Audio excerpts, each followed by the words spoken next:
So hey, I'm trying to run quickly. Okay, quick question before I start. How many of you have actually played like a voice control game?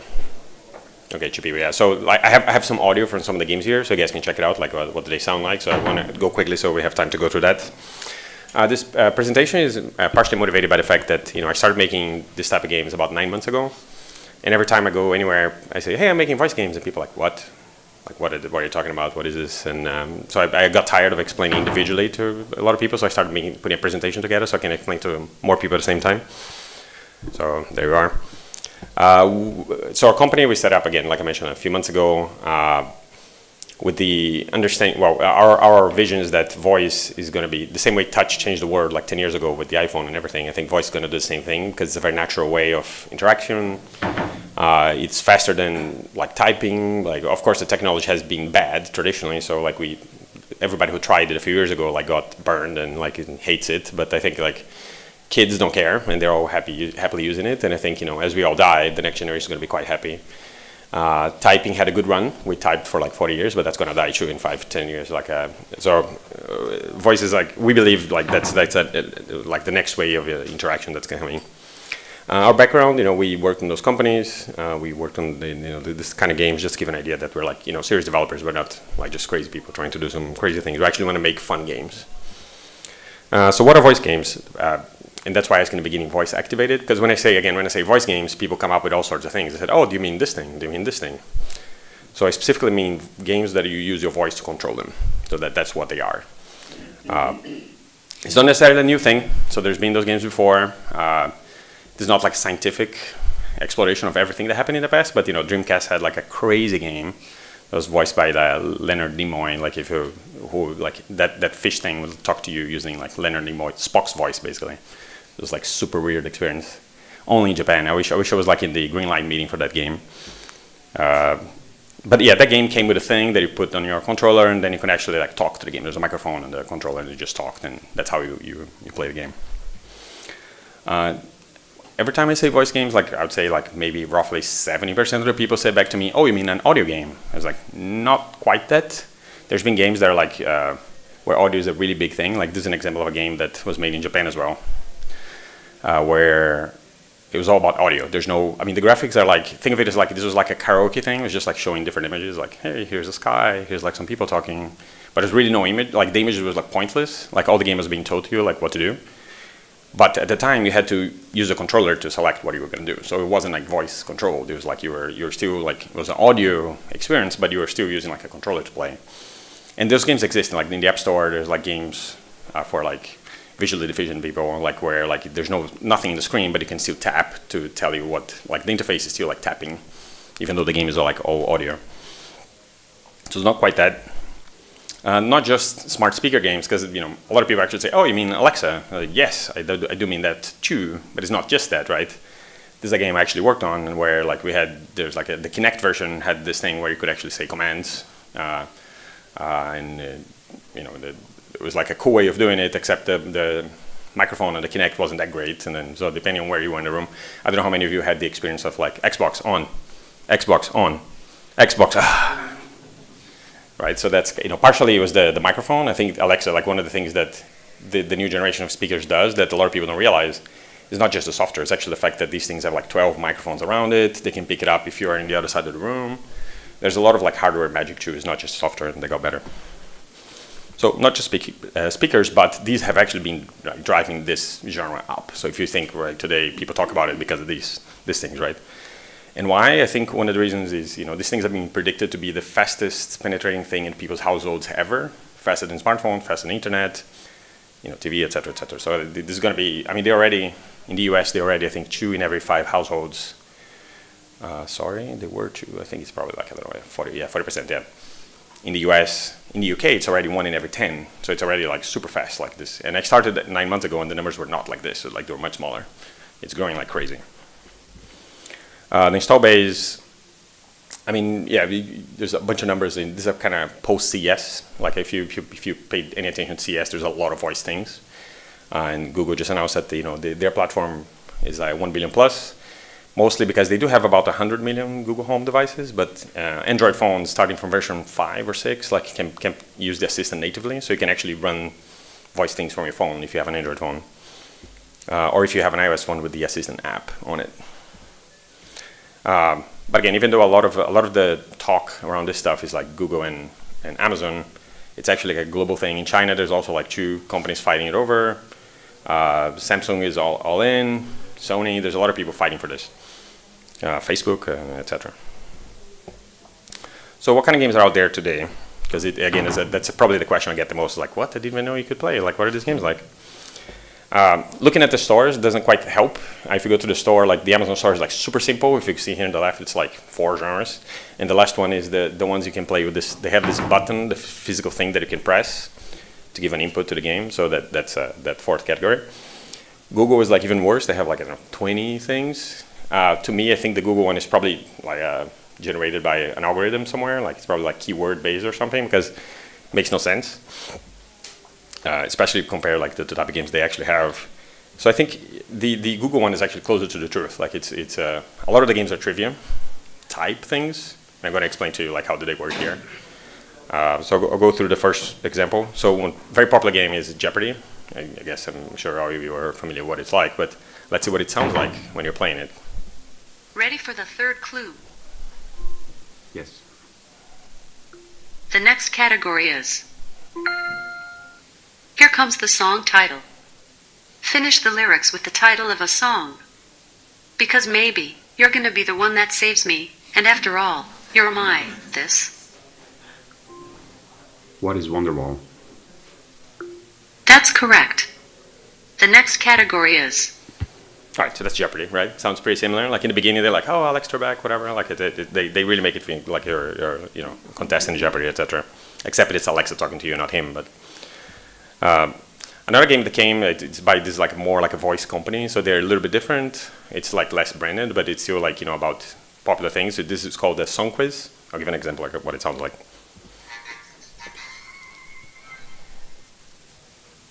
Choose a music decade. You can say 60s, 70s, 80s, 90s, 2000s, or 2010s. 80s. Searching for an opponent. Yeah, it's actually multiplayer, supposedly. They kind of put you against another person. Your opponent is Philip from Illinois. Let's begin.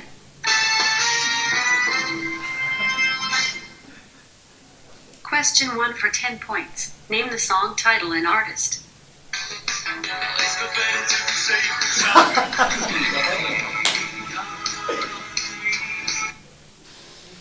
Take on Me by Aha. Booyah! You've got the title and artist right for 10 points plus an extra 10 bonus points. Philip answered correctly. Your score is 20 and Philip's score is 10. All right, so yeah, there's a bunch of those, like in both stores. These are probably like some of the best ones. So there's way worse stuff than this too. But this is like, you can see it's actually playable. Like a lot of people enjoy these. Like these are probably some of the most popular type of games. There's, Avengers quiz. There's like whatever is the topic that you can see. There's always like somebody doing like some sort of, question. It's very natural fit for voice, right? Because you get an answer and you get a question, then you got to put an answer. It's like a very useful, very natural use of like voice. So I think that's one of the reasons why they're so popular. Another very popular genre is like adventure type games, interactive stories, like RPGs, etc. And that includes our game. So this is the game we made. We tried to do a little bit differently, in which we don't have a narrator and you're always talking to the characters. So it plays a little bit differently because it feels like you're having a conversation rather than just telling like left, right, etc. But I'll play a little bit so you guys can see what it's like.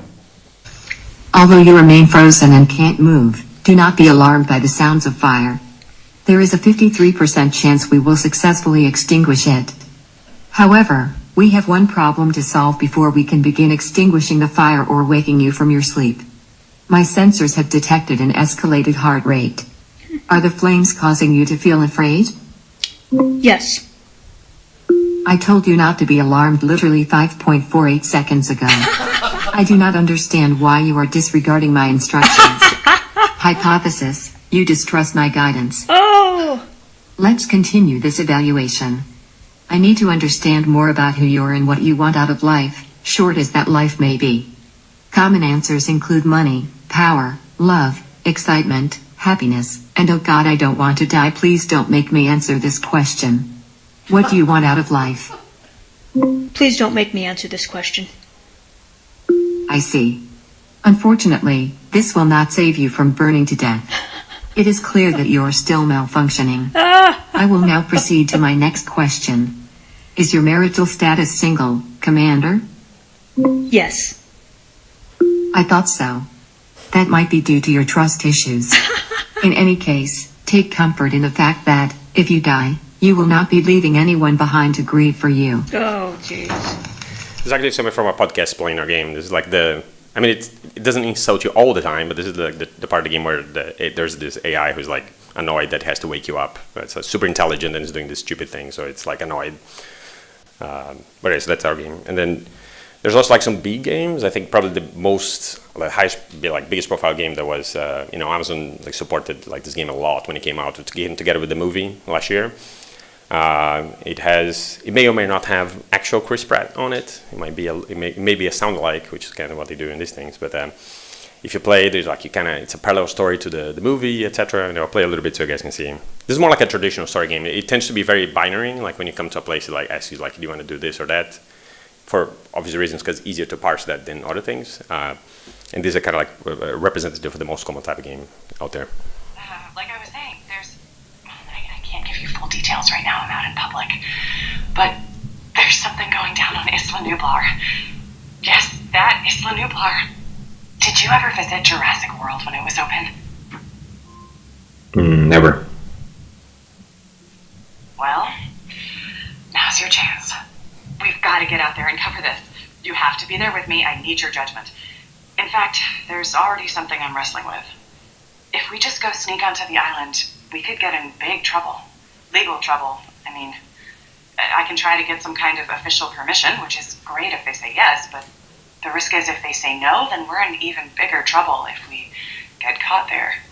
We're definitely going no matter what. I guess what I'm wrestling with is it better to ask for permission or forgiveness? Forgiveness. Yeah, you're probably right. Won't even be the riskiest thing about this trip. Meanwhile, I'll look into flights to Costa Rica and pass it from there. It might get a little rough, but really, what could go wrong? What could go wrong, indeed. Yeah, so you see, like, our game is mostly text-to-speech. I don't know if you could even tell, but it's like, the text-to-speech is actually pretty good these days. So, like, you can do, but, that's why in our game they're all robots talking to you, so it kind of makes sense. So, like, in this one, it's actually actors, like, doing, like, inflections and stuff. Like, all of these options are kind of available, depending on what you want to do. A lot of like popular thing to do is like just a companion to an existing experience. So I don't know how many of you guys know the Destiny Ghost thing, but it's basically like a thing that connects to this, like to your account and kind of tells you what it can do in the game, right? So I'll let you guys listen a little bit. Alexa, ask Ghost what's left. Hunter, according to my data stream, you've done just about everything we needed to do today. Now we can do whatever you want. Here's what's available today. It's nightfall this week. That is, if you're up for the challenge. Furthermore, the Trials of the Night are available now. So many possibilities. It's all so exciting. By the way, there are challenges available on IO. This is also one of the rare moments where he actually shares something with others. Oh, Sir is here today as well. Always coming and going, that one. Let's see what he has for us. That's all I have for you right now, Guardian. Good luck. Yeah, so you can see it's kind of like a message of the day thing. I mean, there's different things you can ask. You can ask about like the lore and different things, but like some of the usefulness is just letting you know like stuff that you have to kind of log in and see what you have to do. You can just ask the thing, and they actually sold this thing that you can talk to it, and that's why it's weird because you say, hey Alexa, ask Ghost to tell me this, because it's kind of like a bit of a character indirection there, but because Alexa's a character itself. So it's a little complicated, but that's what they did. The other thing that there's a company here in London who's doing these like augmented board games, and like some of them are it's kind of like the bank or like the dungeon master, if you will, so it's kind of like telling people where to go and sometimes dropping stuff in the game. So the audio is from like one of their videos, so it's a little bit like shorter, it's a little clip, so it doesn't sound exactly like you're playing, but just so you guys have some idea what it's like. Blue team, do you want an easy food and drinks question for 3 points, or a hard slang and language question for 5 points? Alexa, slang and language. Okay, Georgie, hit us with a Rio question. I arranged to meet my friend, but deu bolo. They gave me cake. What happens in Rio if someone gives you cake? Is it A, they didn't show up, B, they brought loads of friends, C, they were very late, or D, they brought me an actual cake? Alexa, it's A. Isso, right answer. In Rio, if someone deu bolo, gave cake, it means they didn't show up without any explanation. So annoying. Oh, I've just heard a rumor that there's a button souvenir in Tokyo. Place it on the board so you don't forget. Yeah, so you can see it's like a little bit helping you to play the game, but also like dropping stuff on the board, so you kind of keep the game moving, etc. So that's another thing you can do. There's a lot of kids stuff too, as I guess you can imagine. So I'm just gonna play a couple of those. Please brace for like SpongeBob voice. Check it out, we've got a real cool customer sauntering in. Whoa, dig this cool clam bake, baby. Slide me an order of kelp fries, nice and greasy. Ring and ding ding, Junior. Wait, did he want a kelp fries or kelp rings? Fries. Perfect! Way to go, Daddy-O. Those kelp fries were a real groove, baby. You're a big leaguer. Order up! Yeah, so you see a lot of the kids stuff is like branded, and there's like, it's kind of simple. It's like a memory game. It basically like just keeps people comes and order stuff, and then you gotta remember what they ordered, and sometimes it's simple, sometimes it's complicated, but it's kids. Another example is Sesame Street also has like a ability to call Elmo. Okay, let's call Elmo and see if you can find where he's hiding. He's a pretty good hider. I'm so glad you called. Oh, let's play a hide and seek guessing game. Elmo is hiding somewhere fun. Listen to the sounds of the Elmo.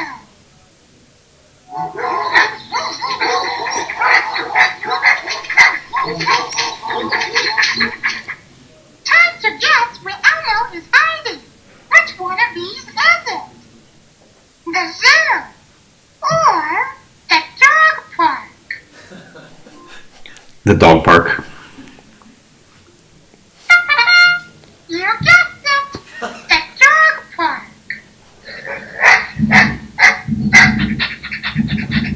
Oh, Elmo can speak, puppy. Okay, bye. We can do this again later. Right. So again, this is like a representative of what's out there. I mean, these are kind of branded big productions, so it's like nice audio and stuff. There's like some less good stuff too, but this is another very popular genre.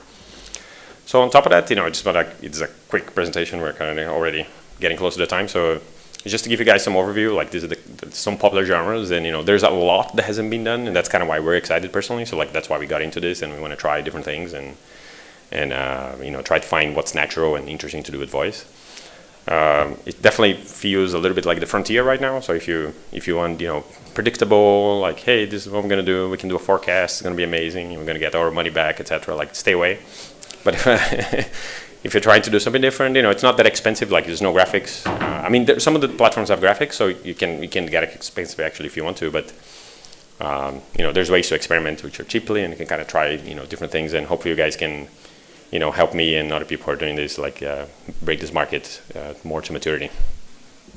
Thank you. Thank you very much.